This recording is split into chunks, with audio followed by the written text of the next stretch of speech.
right, so welcome back, audience, to another episode of Seasoned Couples.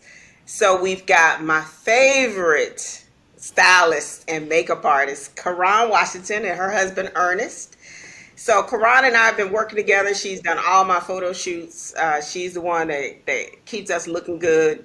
For what, Karan, it's probably been a couple of years now. So just It really seems excited to have you guys here. All of our couples have been married for at least 15 years. So we're talking about seasoned couples that have been through the ups and downs of relationships that's going to give us some advice. So Karan, I'll turn it over to you to introduce you and Ernest. well. Thank you so much. I want to say we are so honored to be invited onto Seasons Couples podcast. It's such an honor for you to invite us on. So we first want to say thank you so much. Thank you, Oh, thank you, thank you, thank you, thank you, and your hubby. Thank you all for having us. I mean, it is such an honor. I know I said that, but I'll probably say that a zillion times throughout sharing tonight. Because it truly is. It means a lot for us to be invited on. So thank you so much. Thank you. well, Thank you. you Thank you. guys Thank you. are, Thank you. we met Ernest for the first time at the photo shoot, but him and my husband have similar personalities. So they clicked really, both of them from Houston. So they've got similar personalities. And of course, we just love having you here to help me with my makeup and my hair. So you are just amazing. So anyone out there that needs a great makeup artist, stylist, Karan is your person. Thank you so So much. tell us the story about how y'all met. Oh, wow.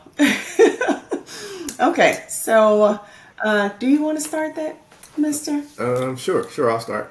So we both used to work for the same company. She worked inside the building, and I worked out in the warehouse outside the building for it. It was separate, completely separate departments.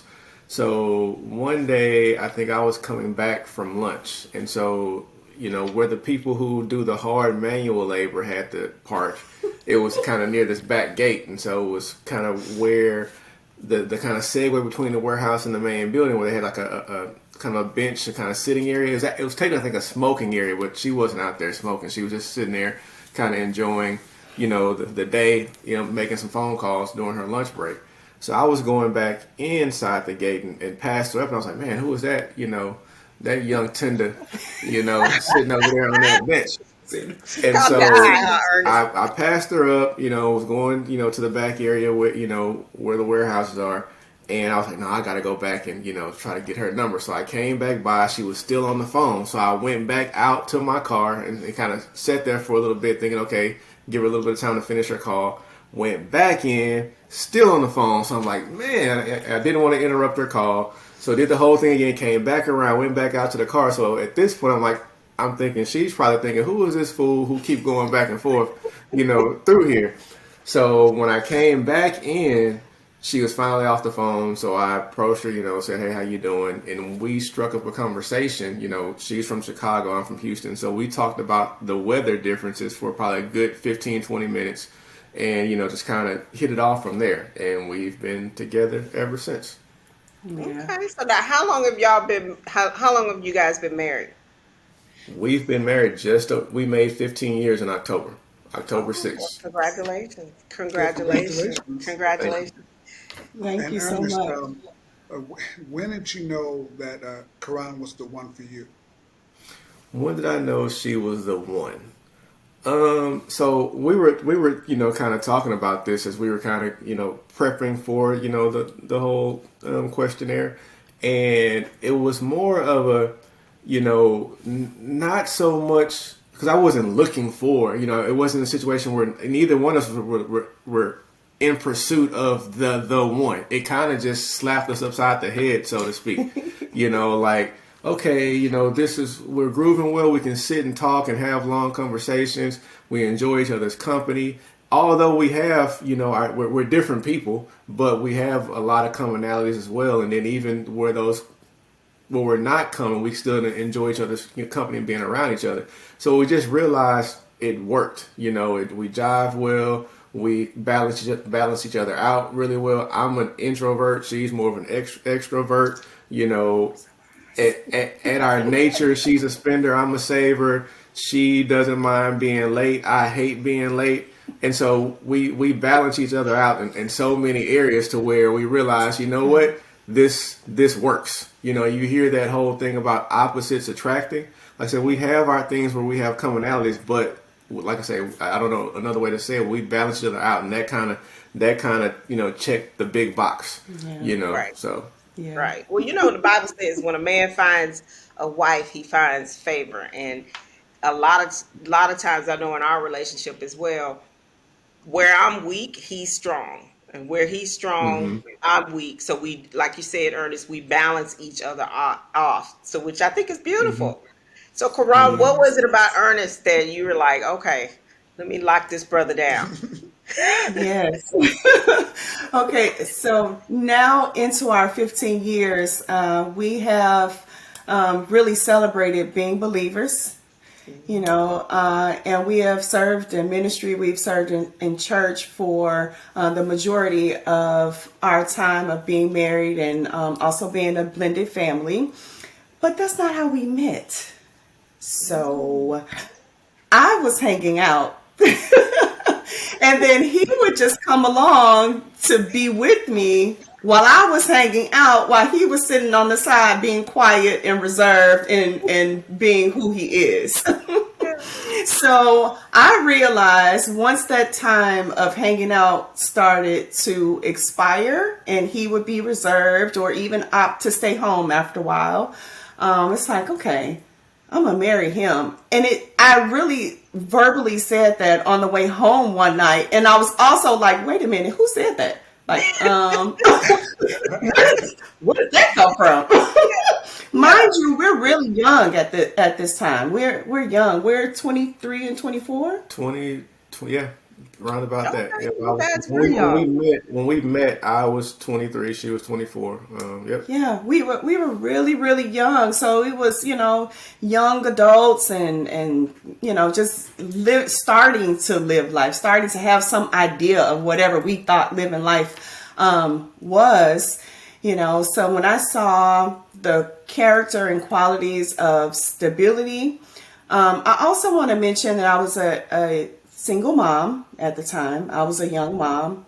I started off my first daughter at 18, and I had my second daughter at 22. So when I met Ernest, I had two girls. I had completely started over from my previous relationship. I completely relocated and started over.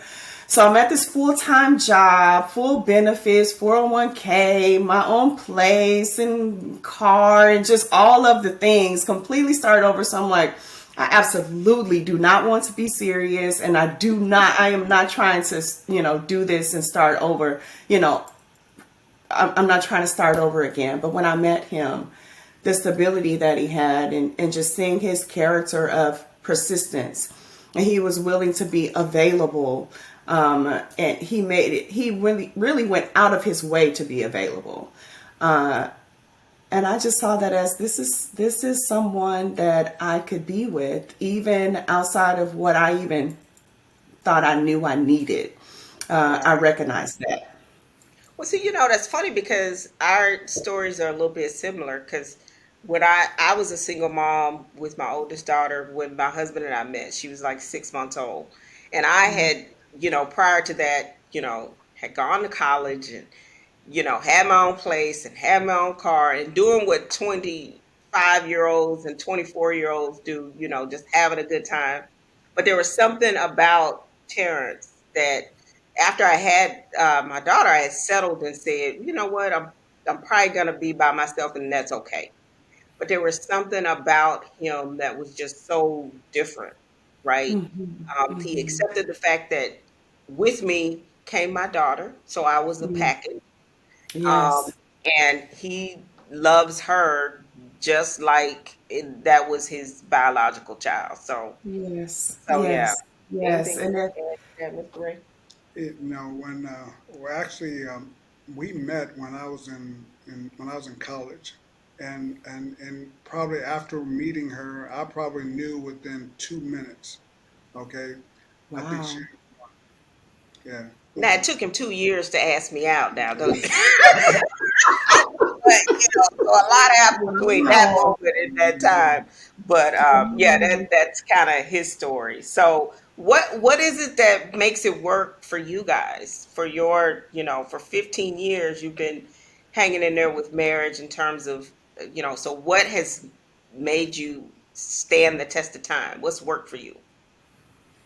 I mean, I think for starters, we recognize that it's a journey. It's a marathon and not a sprint. There's going to be highs, there's going to be lows. There's been highs and there's been lows. For sure.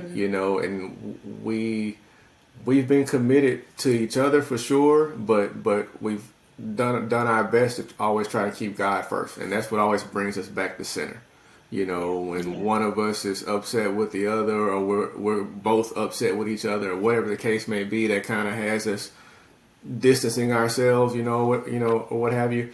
God always brings us back to the center. Whether we're actively, calling on Him to bring us back to the center, or whether He's just saying, "Hey, get your tail back over here to the center." Let me pick you up and bring you back over take here. your tail. So Okay. that to be honest, that's where the credit goes. I mean, we just try to be obedient, and not to try to give some perfect or preachy answer, but that's just the reality of it. Because I think we've both had our mindsets at certain times where, what, why am I putting up with this? Or I'm tired of this. It doesn't make any sense. And God always kind of tempers our hearts and our mindsets, and softens us up and gets us back to where we can get us back on track. Yeah. That's just Yeah, and I all. think That's just been the truth. and that's been a consistent theme with all of the couples that we've talked to, because marriage is not easy. Nope. And people say it's a lot of work. It's not easy, but the thing Yes. that I've learned, it's not easy because you can't be selfish. You've got to focus on the other person, and really, you feel like sometimes you're giving more than what you're getting, but knowing that in the end, everybody's got to be 100% of who it is they're supposed to be. So, And I Yes. believe Yes. that marriage is a test of faith. Because what you Yes. have to do is that you're going to have to give everything that you have to the other person and have faith. They're going to turn around and do the same thing to you. yeah, Yes. Yes. Yes. Yes. yeah, Yes. And because without that, it makes it really, really hard. It's hard in and of itself. But Hmm. without Yes. you just stepping out on faith and say, I'm going to just give everything I have to this person. I'm going to put everything I have inside of me, inside of this other person, and just have Yes. faith that they do the same thing, and we're not waiting until they give back. Yes. We was just And talking. I think that's the way to do it. yeah. No, Hmm. I Yes. agree. Yes. So, Yes. what about gender roles in your marriage? There's traditional. Some people have a mixture of gender roles. Some people have their own thing that's going. What works for you guys? I mean, I'm sorry. Did you want to go, Go ahead, baby? babe. You No. can start and I'll add. Yep. So we're traditionally untraditional. If that makes any sense. So you know I don't as the man, the husband, the head of the house, that whole thing, right? I welcome that and willingly take that on and understand how society views that if something goes wrong with our household, then it's gonna fall at my feet, and I take and respect that. But at the same time, you know, my wife is a strong woman, and I have no problem, no issues with that. For us, and just by the way it's turned out, I've been the financial provider, and I'm okay with that. She's okay with that. But if the roles were reversed, I'd have no problem at all with that. I don't, as the husband, I don't have an issue with or any insecurities in that regard. If things continue to take off for her and she becomes the main financial provider, then great. Then I figure out other ways to make sure I'm balancing out, that, because, I think people put not taking away the need for finances, because we all know how important finances are, but sometimes I think couples and just individuals can put too much of an emphasis on it. It's just a tool. Yeah. It's just a tool, and you need finances to pay the bills, but you also need to make sure other things are being done, and the finance part is just one of the boxes that has to be ticked. And so we try not to give it more power than what it actually Yes. deserves and needs, and just making sure that all the boxes that need to be ticked are ticked, regardless of who it is, male or female, husband or wife. And Yes. then, with having kids, you bring them right on into it too. This has to be done in order for this household to move forward, Yeah. regardless Right. of who's, doing what, who's, making what money. So just keeping that focus and keeping and trying to keep finances and money in its proper place and not let it rule the household. And I Yeah. think as long as we continue to do that, that kind of helps, shape how everything else, goes, because, Yeah. you anything that I never. To add to that, as we mentioned, we met at work, so I was earning my own income when we met. But I want to mention when we had our son together, high risk pregnancy, all of my pregnancies were high risk. So I was really, really sick. That kept me at home. So we had to have the conversation of course, I wasn't able to work, but re-entering work and having now a third child and learning what life and family and just what all of those things look like. Do I go back to work? Does he do, go to daycare? Just what do we decide? So we decided that I would be at home, and then that segued into me starting my own business. I started servicing family and friends from home. And then it started growing word of mouth. That gave us the opportunity for Ernest's income to remain the household income. Right. And I highly respect him taking that on.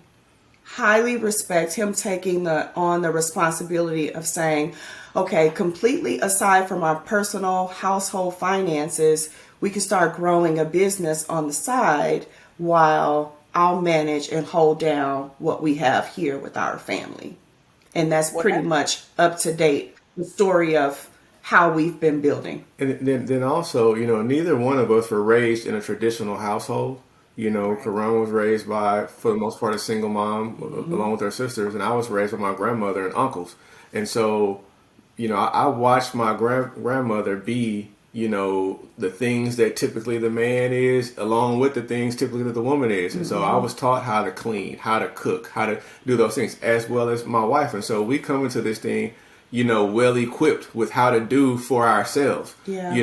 So like you have those situations where you have may have the male that's not good at cleaning or may not know how to cook and is dependent on his spouse for certain things, and vice versa. Yeah. It's like for us, I think we're both well versed in a lot of areas to where, if it came down to me needing to be the one at home cooking dinner and making sure homework gets done and cleaning the stereotypical, Yeah. female roles, I have no problem. I'm not scared of those things, and I'm highly confident that I can get those done. Which he cooks way better than I do.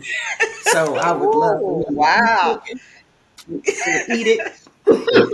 And and He cooks way better. and, Better vi- cook. and vice versa. If she had to go out and it was dependent on her to earn the income for our household to thrive, then she's fully capable of doing that. And that was one of the things that really, going back to the, knowing she was the one, question, when I learned that she was a single mom and still making life happen, for herself and for her girls, that was a huge, plus. That, okay, this is somebody who when life throws her a curveball, she's not going, go into a hole and tuck and hide. She's going to find a way to come out on top. So, like I said, being raised how we were both raised kind of put us on path to really not have to stumble when it came to those gender roles.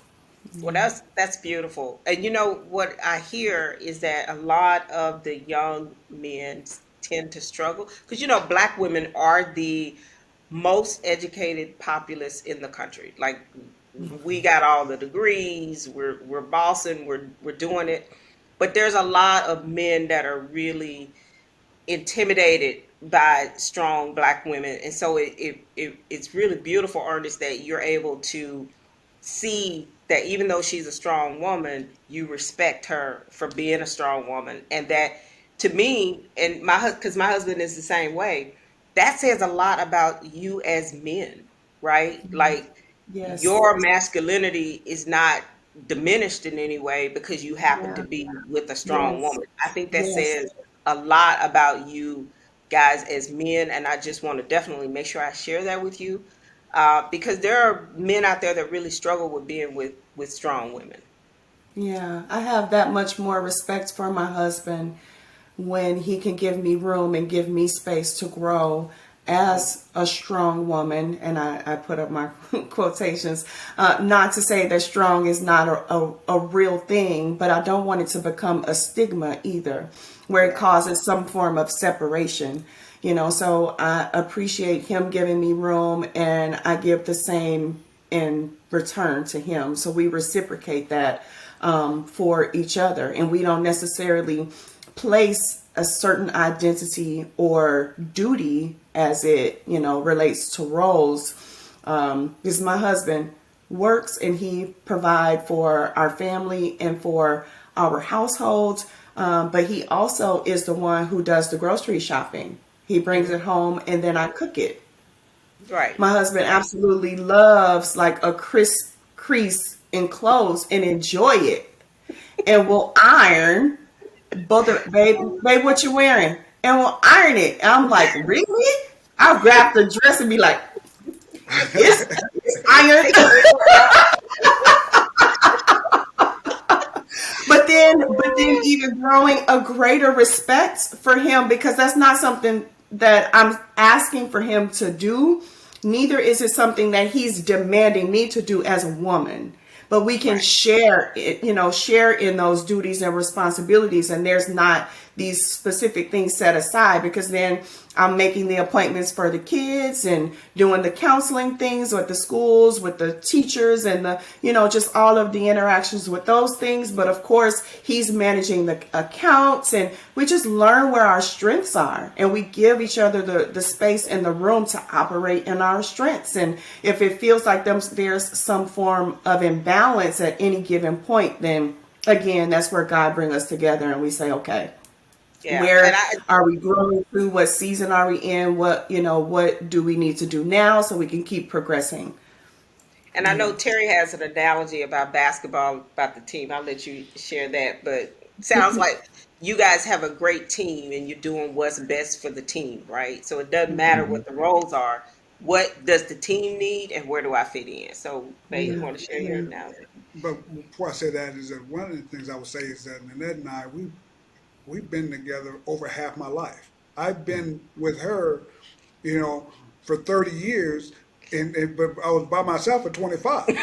You know, Yeah. Yeah. and so I've been with her for over half my life. So I want her to be everything that God meant for her to be.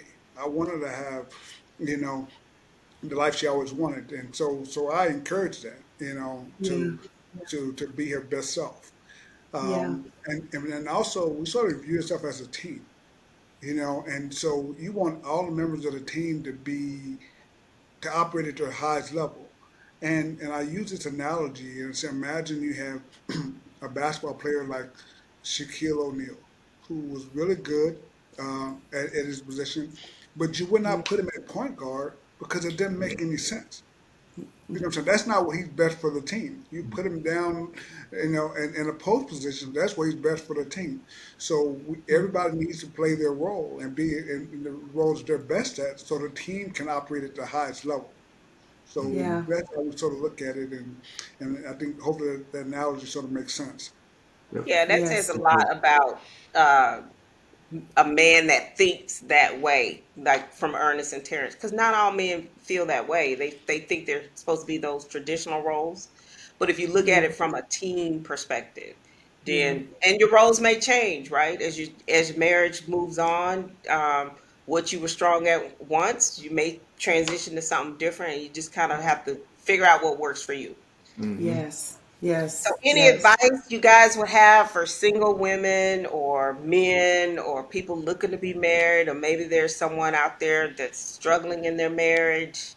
You've been at it for 15 years. Any advice you would have? Suggestions? Wise counsel. Premarital counseling, individual counseling, together counseling. If you are a believer, make sure it's faith based. I definitely wouldn't want to push, beliefs, on anyone. But for sure, counseling, counseling, counseling. We all have to, work through our emotions, process through them, what we were taught and what we were thinking when we were 15 or 20 or 25 or 30 has to grow. There's lots of things that we experience that has to be healed. And we just cannot keep the same mentality as when we were younger or expect each other, to think the same. We shouldn't. We absolutely need to heal and grow. So I would say counseling, counseling, counseling, and more counseling. And tomorrow, make an appointment. Whether you're married or you are preparing to be married. If you have been married for 5 years or 10 or 15, 20, 50 years, that is absolutely wonderful. Schedule a counseling session tomorrow. And in addition to that, of course, because I think you guys may be able to, to second on this as well. But in our culture, in the Black culture, therapy and counseling has a stigma, associated with it. There's a thing where, we're not urged or taught to go and have those types of sessions. If something's wrong, when you're doing that, but it's very much healthy, to be able to, get out, some of those things that are, maybe festering or harboring or just kind of lying dormant within you. And then, but aside from the counseling part, building a solid network of other married couples around you, because a lot of times you can operate in such a vacuum and such a bubble that you fail to realize that it's other people that may be dealing with some of the same things you're dealing with, and you're not in it, alone. Yes. So being able to have a conversation with another couple, whether they're older, younger, same age, whatever the case may be, and realize, oh, okay, we're not the only ones. And you look up and you're laughing about some of the things that, you're experiencing, because somebody else in your circle may have gone through and come out on the other side, and you realize, oh, okay, well, that's maybe not as bad as I thought it was then, and in so many cases, you have people entering marriage and it's their first time being married, and you're trying to join two completely different individual lives together. Yes. And that's not an easy task. I don't think anybody is an expert at that, because you have different personalities, different situations, all these different dynamics. So, the combination of being open to counseling, both premarital counseling, just so you're being set on the right path, and then counseling throughout that marriage. Because when you look up 15 years going by, and some couples 20, 30 plus, that's a long time to be trying to operate that thing just between the two of y'all by yourself. Yes. So help is certainly necessary. So having that counseling piece and that network of other married couples around you is huge. Yeah. And I would also like to add, I would also like to add, don't stop having fun. Learn what you enjoy together and learn how to keep doing them without including those children that want to be involved with everything that you do and all of your money. Well, that leads me to my next question, which is around romance. And but let me say this before we transition to the next question. I think that the advice I would give to someone is that I think counseling is so important, but you can't expect somebody to fill in. If you have these emotional holes that you have inside of you, and you get married, you shouldn't expect your spouse to fill those emotional holes you have inside of you, because that's going to create a lot of issues. Because you can't give anybody what you don't have. And and then if you expect your spouse, and it's unfair if you expect your spouse to fill in these emotional holes.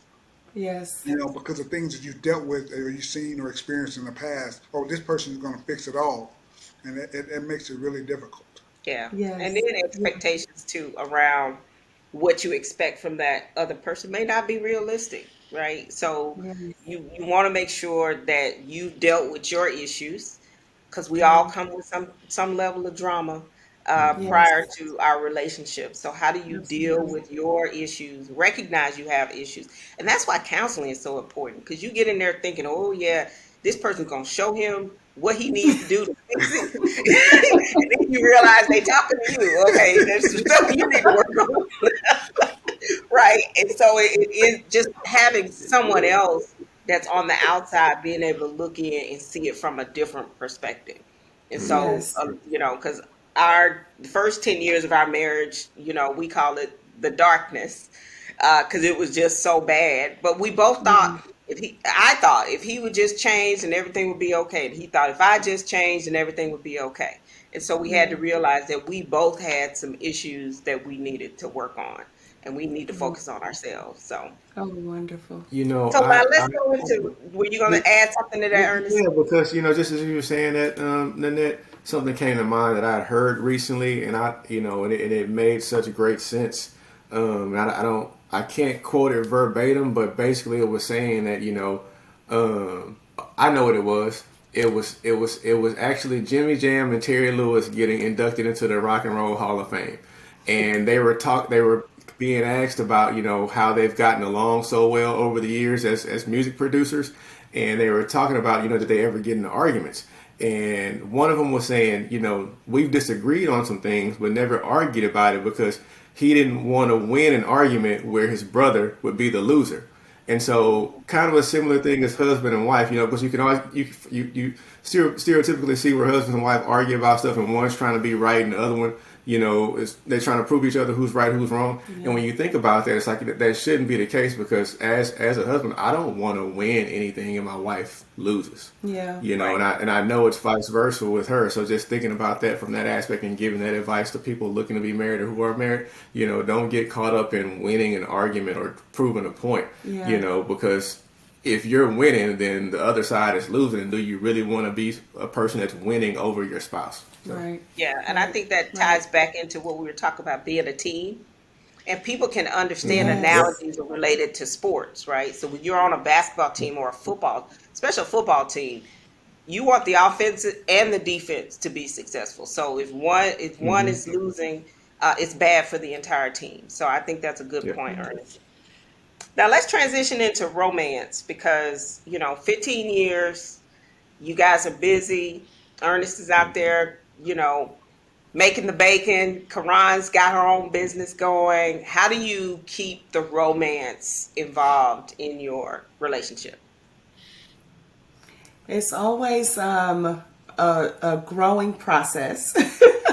We definitely decide at the end of the day, and we kind of calm down and we meet together, and sometimes we can just have one of these kind of moments.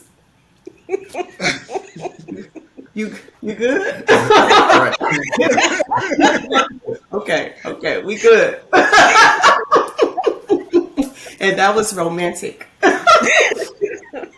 And then we have the more intentional times where we are, we're planning.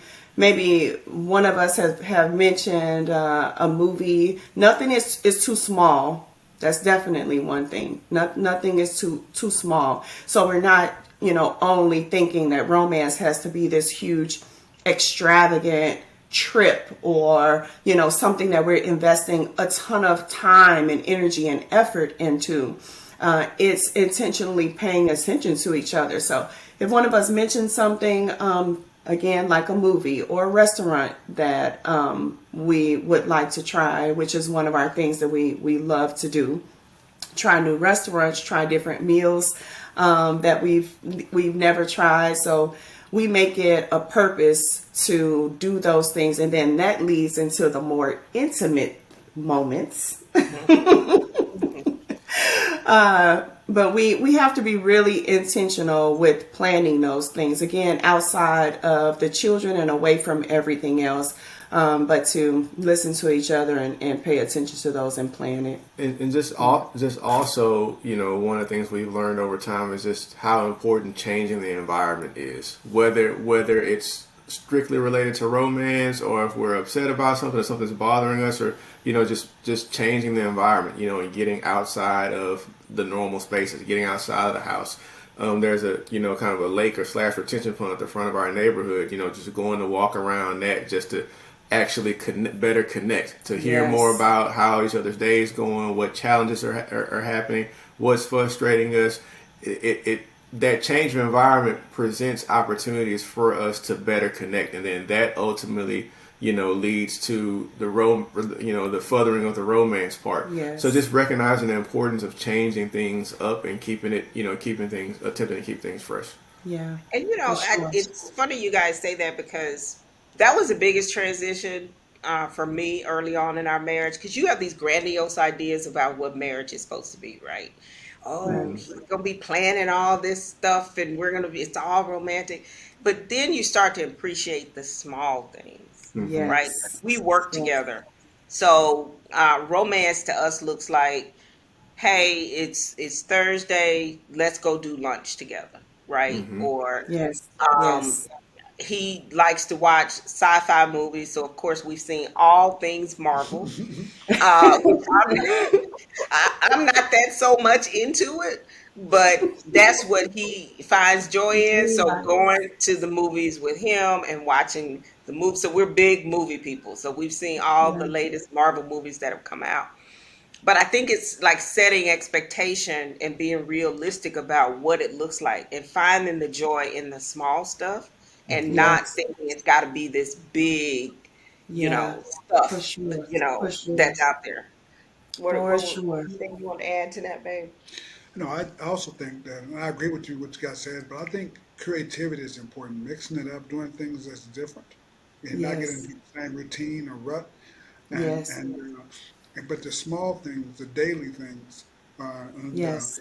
and I try to make it a point every day to, especially in the last couple of years, to tell them that how much I appreciate her and how much I love Yes. her, and those Yes. and so because I need for her to know it, not only know it, but I need for her to feel it, Yeah. Yes. and Yes. Yes. Yes. those are the things that I think that's important, you know. And Yeah. one of the That's things that he does is every morning is good morning, beautiful. Now you know I ain't looking beautiful. You know we ain't that beautiful when we first wake up in the morning. You got the headscarf on. It may have come off and your hair's all over your head, But he always says, good morning, beautiful. Like that is yeah. his thing Yeah. that he does. That to Yes. me, that's part of our romance, right? So Yes. it's not always about from a woman's perspective, there's steps you got to get to the real intimate piece, the good Yes. morning beautiful and all of that, and I think he does a really good job of that.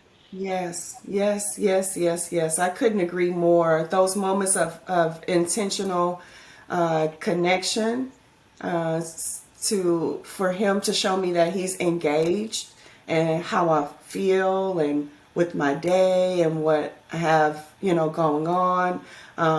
Asking me questions like what's coming up and how did that go? That leads to romance to me because that shows me that you care about me enough, even if you're not a part of what I'm doing. You care about me enough to ask and to really, start paying attention to being involved. And he's had that from the beginning. That's one of the reasons why I married him. Just showing that I would be here for you when I came home from servicing you, Nanette, this morning. He Today, knows I had sessions before I came to you.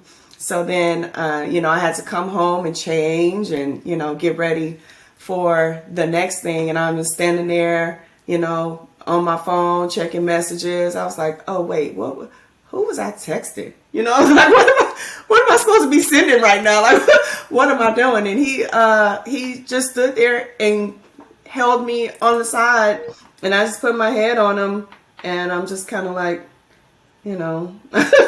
paused in what I was doing because he's always had that from the beginning, and I remind him, thank you so much. This is one of the reasons why I married you. He's very quiet and reserved, so there can be a lot of times that I can get frustrated that he's not verbal, but I can have the reminder that he's present, physically paying attention to what I need and to make sure that he's taking care of what those needs are.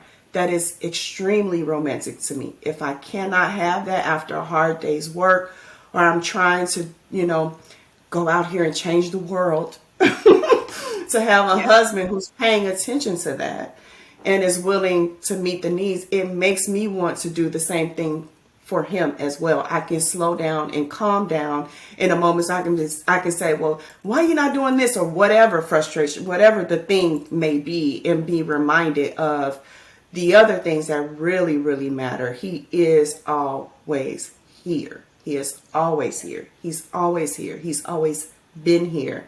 And that's more romantic to me than anything that we can stereotypically label as romantic, like flowers and things like that. But he'll do that too. Yeah. But Yeah. I don't even have to mention that because the other things matter to me more. Yeah. And Terrence is my calming spirit as well. Because, we tend to, as women, get, kind of Hmm. excited about stuff. And Hmm. when I get excited, I start talking loud. And he has this way of Hmm. just calming me down and Hmm. making me realize it's not that serious. Calm down and Hmm. help me remain center. And I think, you know, Yes. he's my best friend, right? So if Yes. anything happens, I'm always like, "Ooh, I can't wait to tell Terrence this," or "Ooh," or on my way home from something, "Ooh, babe, you're not gonna believe this." Right. So, it's just he's my center and my rock, and I think, um, we're what you say, we're Batman and Robin. Batman and Robin. So, it's just going back to that whole teaming thing as well, and understanding that it is a team Yes. sport. So Yes. now let's talk Yes. about the blended family, because you mentioned that earlier. We're a blended family as well. So tell Yeah. us a little bit about some of the challenges you may have had and how you guys were able to overcome that. Well, I first want to mention, you see, he's set up in his seat, right? I did not notice that he sat up in his He seat. had to sit up for You this know, question. I just set up because I'm in this hard chair. I have to reposition myself. It was starting to ache a little bit. Yeah, that is at the top of the challenge list for us, being a Okay. blended family. I can speak from a different place of being the natural mom to all of our children. But then with Ernest being stepfather, stepdad to my girls, our girls, and then our son together, and just learning the difference of how all of that navigates parenting. He's never been forceful with, this is my house and this is the way that I'm going to be. His personality has been his personality, even, as with being a parent. Right. So there's things that I have to bring up and bring to him, and let him know it's okay for us to talk about and come to a place of decision, versus him feeling like he just have to maintain his reserved demeanor. But he can speak better than I can about just that position of being both a step parent and us, having our son together from the very beginning. He's treated my girls, and I like to say both my girls, our girls, like they Right. were his from the very beginning. From the Right. very beginning. I'm intentional with saying that just to emphasize, like, it's not all perfect. Like, there are kids and everything is just, wonderful. It comes with some real hard challenges, and it comes down to some decision making where you see that there is a difference, that you're their mom and their stepdad, and that thing is there. And we've even had to grow into that space for Right. me to let him know that it was okay. I know that you have been here as their dad, but it's okay for us to have conversation and for us to approach parenting with the awareness that you are also their stepdad, and that they have a father, and that there's a difference there, and you don't have to feel bad about it at all. I give Right. you the freedom to speak to where you are and from whatever your experience is, so that he doesn't have to feel that stigma, like, I know I've been here, so let me try to keep coming from a good place. It's like, no, I know it's hard. So, you know, where are you and where is it really? Because it's tough. It's tough. Yeah, that's like going back, going back to that whole advice thing again to couples who are potentially looking to get married, or that is a part that may not even come to play, in the initial conversation, because when I when I was single, when I was a young person growing up, I never envisioned myself getting married to someone who already had kids. I won't say I was against it, but that was just never part of the vision. And so then you find yourself dating someone who has kids already. It's like, okay, well, if this is going to go where it could go, then there's going to be a different dynamic here that's different than what you ever envisioned. And to be honest, 100%, it's not easy. I mean, you everything's going great in the beginning. You're in that newlywed stage, and everything is perfect. And then you hit snags. You hit real life and have to deal with the challenges. It's difficult enough when it's just you and your spouse learning each other and bringing two lives together, and then enter children. And on top of that, children that, are not yours biologically. There's a lot of dynamics and components that are involved with that you just don't always see coming. And you're dealing with those curveballs that are coming your way. And no specific one thing. It's just the reality that, you have to overcome issues that are outside of you and another adult. You're, dealing with, kid issues that our daughters were 6 and 2 when we started dating, and so now they're 24 and 20. So there's been a whole lot of ups and downs in that, on top of the ups and downs in the marriage and the waves and the turns and the bobs and the weaves and all those different dynamics that are presented there. And then we have a son together, and you have that mental space of, okay, you're trying to make sure your daughters know that you love them just as if they're your own, but at the same time you're trying to make sure you balance it in such a way to where you don't have your biological child looking at you like, well, hey, what about me over here while you busy trying to make sure they so you have all of that balance that's constantly happen, so it's not easy. It's not for the faint of heart. And I would tell any couple that's out there that, hey, this is something you have to make sure that you're preparing yourself for. Not saying I'm not, and I'm sure making sure I word it a certain way, because you're not going to be prepared for it. Right. So I'm not saying you need to be prepared for it, but something that you're constantly acknowledging and working on, to say, hey, it's gonna come some stuff gonna come your way that you probably didn't see coming, just due to the fact that you're entering into a blended family situation. And if I personally, and I say this, I say this firmly and lightly at the same time, if that makes any sense. Not trying to scare anybody off, but I'd rather you not enter into that situation if you're not going to take it seriously and wholeheartedly. For sure. Because it can be a beast, and you hold, the heart of some young people in your hand, and you don't want to mess that up. Yeah, for sure. Absolutely. And see, with us, Jessica didn't have a relationship with her biological father. So Terrence was is the only father she's ever really known. So that, helped the situation a little bit, because we didn't have to deal with daddy drama and all of that.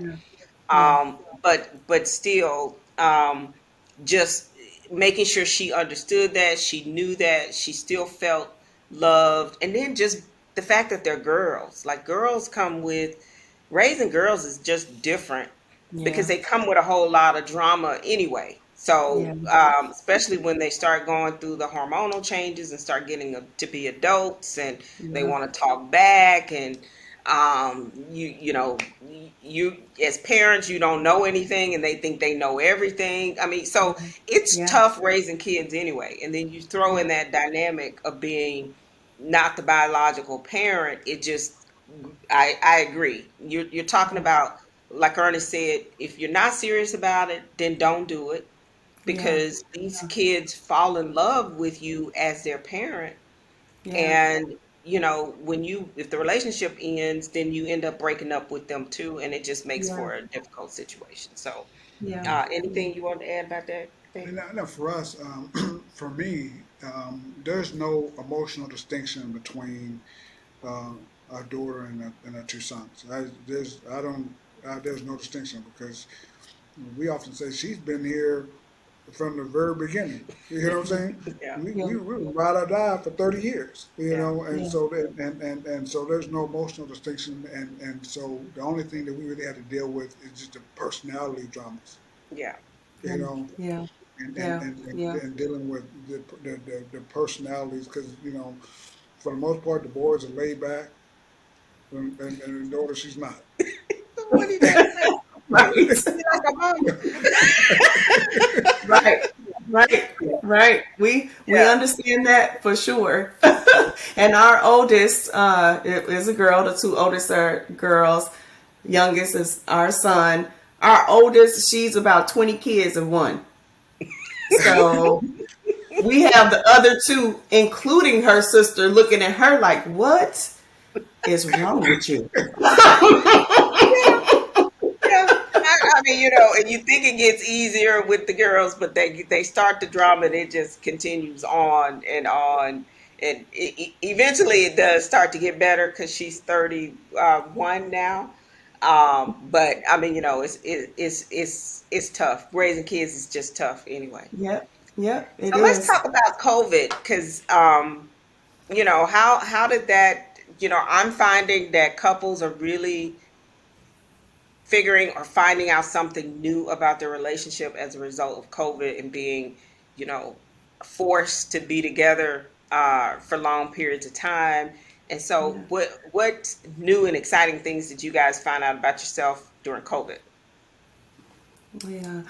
I think what we discovered is one of the things that we saw in our relationship as a strength became a weakness, something that we really had to start working on, which took us into this phase that we're in now with being intentional with spending time away together and having our own, time of, again, just, spending time together. Because prior to COVID, Ernest was going to the office, and I've always been building business from home. Right. Home has always been my workspace. So everyone came and was at home. So it's like, oh, okay. So y'all still here? Pretty much with the kids. Pretty much with the kids. But Ernest Right. is quiet and reserved, you Right. know? So it's like now that they're here, we still have that same respect of giving each other our space. He can be watching sports or whatever shows or whatever he's into. I can be in the other room doing whatever I'm doing or watching what I'm into. So it was like, okay, we need to make sure we start finding our synergy to be intentional. Whereas before COVID, our together time would be, time missing each other, time away. Right. We had our family events or other things. Those would be our times to step out and do something outside of the house. But of course, all of that was shut down. So we had to create it. We had to start again and put us in the space that we're in now to find those moments where we're spending time together. So I think before that was our strength because it was like we out there conquering the world. You go out, you're at work. I go out, I'm servicing clients. When we come home, we can love each other enough to let you have your downtime. I can have my downtime and give each other room. But now everyone is together and we can't have this, separate thing. We have to find ways to come together and spend time together and, do our things that we enjoy. Right. And be So that intentional. was huge. That was Okay. huge. Yeah. Versus that time being together, because I know that can create space like, okay, you always here and now you're getting on my last nerve. You are too here. And see, with us, we work together, so we are used to being together. And I think But again, we had to figure out the whole working environment space, right? So I had to Yeah. find space for myself to work. He had to find space for himself. Then we had Hmm. a college student that was home that was remote learning. So once we figured all of that out, then it was more of, because it wasn't like we could go out and do stuff. We had to be creative in how we were going to connect here in the house. So Hmm. I think it was the same way. Yeah. I feel like it brought us closer together. What do you think, honey? No, I think it did. It brought us much closer together. We started doing things together, especially Hmm. wanted to get healthy because we were very fearful of any adverse impacts of COVID. So we really started Yeah. exercising and so spending that time together. And we still do that to this day. Yeah. Um, but one of the things that we had to do though too was that um, we had to separate where we worked, because Nanette, she thinks out loud. You know what I'm saying? And I remember thinking to myself and trying to write something or do something, and she's thinking out loud and asking me questions all the time. I said, no, we gotta separate. So Basically, I talk too much. That's basically what he's saying. Yeah, we definitely had to create our separate spaces too. yeah, Yeah, I'm out in the open, and Ernest he started out in the open, but then he had to transition into our. We have a home office in the front of the house, so he had to move into here into the office, and they gave him room to close the doors and have a different kind of focused space. And I'm out in the open. I'm set up. I have racks and desk and hats and clothes and just my whole setup is out there. Yeah. So we had to have that too. I'm definitely more involved. And then I started doing my Zooms. We share a wall. I will say that. So I started doing my Zooms and meeting with clients, online. And I probably talk louder than I am now. I'm not sure how it's coming through on the camera. And I'm cracking up and I'm doing, just all kind of stuff. It's like, well, are you working or are you like, what's happening right now? And then I have to come and say, I'm sorry, babe. On some of them, I was like, okay, that was loud, huh? 2 hours later, that was loud. Was that too Ernest is like, yep, you loud? were. Yes, it Terry's the was too same way, loud. but I think you and I are alike.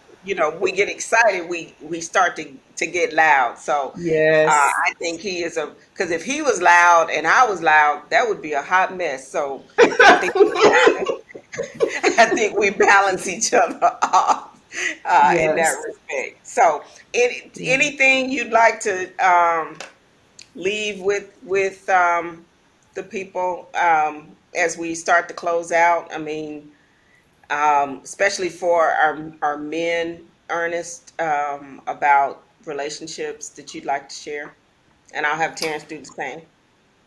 Just heightening, the importance of patience. In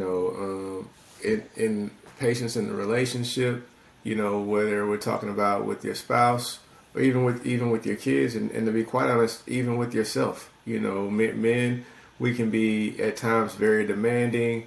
High expectations of ourselves, high expectations of our spouse, high expectations of our kids, and we're all different people, coming from different backgrounds, different experiences, and those differences are going to sometimes dictate, how we approach things. And so nobody's going to approach something the same way you do, and just because you plan to approach it a certain way doesn't make you right.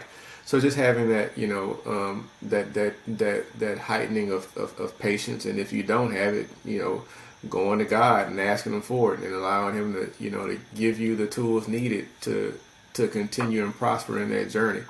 And then not backing down from the areas, where you lack. We all have, different personality traits, and sometimes we can be insecure when when we lack certain pieces of personality, certain pieces of who, what's needed. But that's also part of why, you have a spouse, Because a lot of times, especially when you guys have put the time in to know each other, to learn each other's strengths, learn each other's weaknesses, you find that, like you were saying, and that where I may be weak, she's strong, and where she's weak, I'm strong. It once again balances us out. So just having that patience and that want and will to learn who your spouse is, because of the fact that you're a team, and coming to that.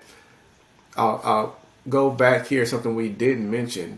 When the church we belong to, one of the first ministries that we were invited into was the One Flesh, marriage ministry. And just that one flesh piece, that, there's something true about that. You are one flesh, or at least your goal should be, to be that one flesh.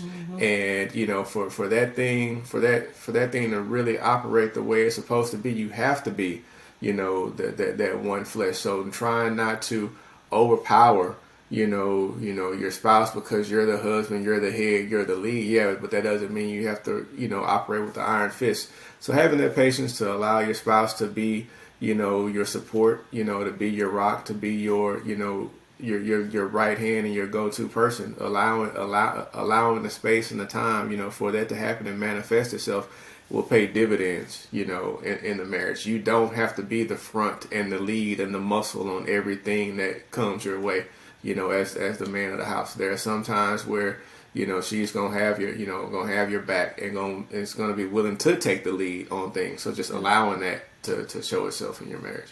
Yeah. Oh, I think that was beautifully Beautiful. said, Ernest. Beautifully said. Terrence, anything you want to? And one thing I would say is that oftentimes when we grow up and we hear all these stories about marriage and what the husband's supposed to be and the man's supposed to be, oftentimes a lot of stuff is just wrong. Because we think being strong is this John Wayne type of strong where you just you're not vulnerable, you're not sharing, and you're not, and you're totally unemotional. That's not Yes. realistic. And Yes. and I think being vulnerable is a sign of strength, Hmm. and Yes. there's a lot of trust involved in Yes. that as well. And Yes. so, because I said before, is that when I close Nanette off, I think for a long time I'm just not sharing, but she doesn't feel that way. She feel like I'm pushing her away, Yeah. Yeah. because I'm not sharing. So I need to share. I need to let her in, and Yeah. so we can talk about it and work through it. And Yeah. and and so and being able to understand that do what's best for the team, and Yeah. sometimes being doing what's best for the team is being vulnerable. Yeah. Yeah. Yes. So, Yes. well, we definitely enjoyed meeting with you guys, and thank you so much. It's an honor that you guys took the time to really talk to us and talk to the audience about, especially from the blended family standpoint and what you guys have gone through, but just sharing and letting people know that you didn't get to 15 years and it was just easy. There was some Right. work involved, and I think Mhm. what we're trying to do with this podcast is really share with people that things aren't always the highlights of what you see on social media, and to really make it work, you got to be willing to put the work in and do what it Yes. takes to make it successful. So I just want to say thank you, Ernest, and thank you, Karan, for joining us today. And you guys can enjoy the rest of your weekend.